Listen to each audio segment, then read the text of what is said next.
The first generation wireless, 1G, was voice. The second generation, 2G, allowed both talk and text. The third generation, 3G, the internet, in a limited way. And today's technology, 4G, completed that digital migration. But if anyone tells you that they know the details of what 5G is going to become, run the other way.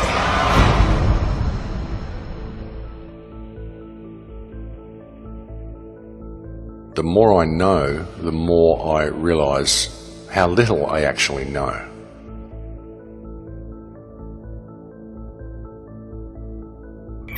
I have to tell people 5G is a killer. I'm Mark Steele, anybody who hasn't heard me. I'm a weapons systems head-up display expert, one of the leading experts in the world. I've actually brought cover in relation to this, and the reason I became an expert was because I invented. What I'm going to say to you today, do not believe a single word I say. Not one. I want you to do your own research. You'll find it's absolutely terrifying. Pay attention to what is really going on. Pay attention to the Internet of Things, what it is, what it's doing, where it's going. Pay attention to the automation. Pay attention to the 5G towers that are still going up everywhere. Wireless radiation has biological effects, period. And these effects are seen in all life forms: plants, animals, insects, microbes. In humans, we have clear evidence of cancer now. There is no question. It's very important that people always look at both sides, and as positive as what the right hand is offering you, always to pay attention to what the left hand is doing. Just because a lot of people think something is right doesn't make it right. Just because a lot of people think something is good doesn't mean that it's good. It will be impossible to exist in a city or to walk outside without being exposed. There's going to be a cell tower in front of every few houses, and this means that your personal choices, whether or not you personally use a cell phone or hold it 10 inches away from your head, that cannot escape you from your radiation exposure. This is not a random series of events that have brought us to this point. Even when you look at technology, civilization, industry, the rise of technology, none of this has been random. None of it has been simply a matter of course, simply men inventing things and connecting the dots and moving to the next practical thing. All of it has been done by design to lead us to a certain point. Not a lot of people can really see what is actually coming. It's about to become a very, very different world, folks. This is a very, very disruptive technology. Very disruptive in as much as it's going to disrupt the way we live our normal lives if we allow it to be rolled out and if we abide by the parameters that the government's putting in place with this technology. You know, and by around 2030, well, it's all going to be complete. Everyone's going to be in a complete lockdown. And the kids, as I've said so many times, the kids that are growing up through the system now will have no reference point for what the world once was. They'll have no reference point for what freedom even possibly looked like. They simply won't have the concept of it because it won't be anything they've ever experienced. And with 5G, I mean, what people need to understand with it is that it's all military-grade technology. It's not just about monitoring. It's not just about social crediting. It's not just about surveillance. It's also about crowd control. It's about mood control. It's about emotional control. There are so many patents, so many US patents, so many DARPA patents that show the incredible amount of psychological manipulation you can do through electromagnetic radio waves. And not just psychological control, but also physical control. I mean, it's control at all levels that you can think of, folks. It's right across the spectrum. We've seen experiments with MIT where they've injected nanotechnology into rats and they've been able to switch the genes of the rats on and off using radio waves to operate the nanotechnology. You think about what's in the chemical spraying that goes on in the sky, the nanotech in all the foods. I mean, we're being set up in a big way, ladies and gentlemen, and the manipulation that comes through this 5G system is profound. It's absolutely off the charts. It's way beyond what many people are considering. You have the capability of manipulating vast sections of population, targeted areas of population, or targeting people individually, targeting crops individually, biology individually. You think about the nanotech is in everything, so anything that the nanotech is in can be manipulated through this 5G system. And the nanotech is in everything. They spray the nanotech in the skies, they put nanotech in the food, even with what we flush down through our drains in our own homes.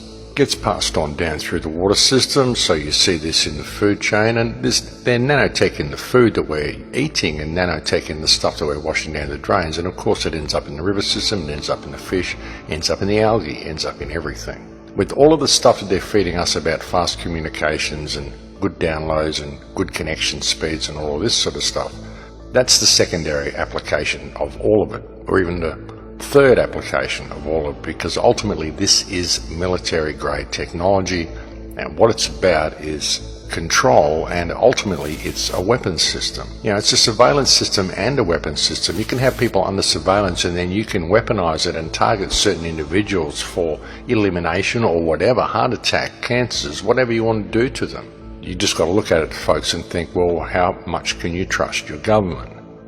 Can you really trust these people? Look what they've done to the world so far, and that's who is rolling this system out, apparently for our benefit. When you look at the internet, you look at what it's becoming something that we never wanted.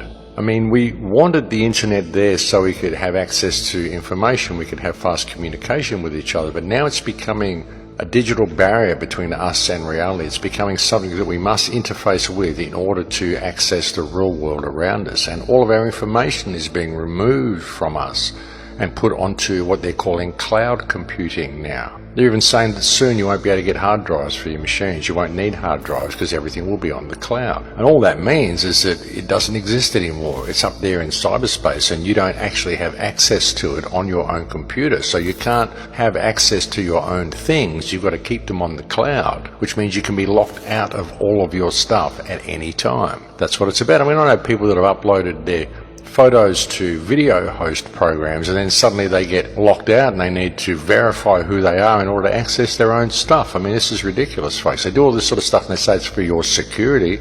We're locking you out of the system because you've changed location for the day, and so we don't think you're who you are, so we need access to all your devices and your cell phones and everything we can get to try to track you and triangulate you and get everything we can on you before we're going to let you have access to your own things again. That's what they do, and they call it security. It's not keeping you safe. It's keeping tabs on you and making sure they can lock you out at any opportunity, and they're just kind of showing you that they can do that, and you're agreeing with it by going along with it. And when you've got kids that are growing up into this system and everything that they do is online, everything they know is online, all their bank accounts, their shopping, their friends, their Instagram, all their connections to everything, their electricity bill, it's all online. And even their car keys and their access to their house becomes digital. Then any threat of being locked out of that is going to stand as a major obstacle to these people ever thinking for themselves in their lives. You know, you imagine what it would be like. You start to question the government's actions. You start to speak out about vaccines. You start to speak out about anything that means something to you, and suddenly you find yourself locked out of the system. Suddenly you can't access your stuff because none of your stuff is here in the real world anymore. It's all been moved into the virtual world because that's what we're doing. We're removing our access to everything around us by creating this digital interface between us and the real world, and any threat of being locked out of that interface is going to be a totally complete system of absolute control. That's how you get people, folks. You get them addicted to the tech and you make the tech essential in their lives, and then any threat of being locked out of that tech makes these people walk between the lines very comfortably. And these people will do anything the powers that believe they be tell them to do. And that may seem like a bit of a drastic scenario to be outlining, but it's true, folks, because we won't have access to all the things that we normally do if we don't comply by the rules that the government tells us, simply because we've transferred everything we normally do over into a virtual world. And the virtual world is not the real world, and when you transfer real life items into the virtual world, you lose them. This is what we're doing with everything, and it isn't even a matter of choice. We're just being led this way, and most people don't even notice what's happening. But it is happening. The internet is becoming the most important thing in the human experience because it controls everything else in the human experience. That's where the choice is. That's where the choice lies. The choice lies with us every day by what we do with that which is available to us and how we choose to operate in the real world. And as I've often said, folks, I don't own a credit card and I don't take a smartphone with me anywhere. When I go out, I don't do any of that stuff. So you don't need to have these devices. I can post all these clips to YouTube. I can watch all the other video clips that people post. I can do all these things. I can even access social media and do all those things, all without having a smartphone. So we really need to think about the choices that we are making. The decision is with us, and it's always been with us.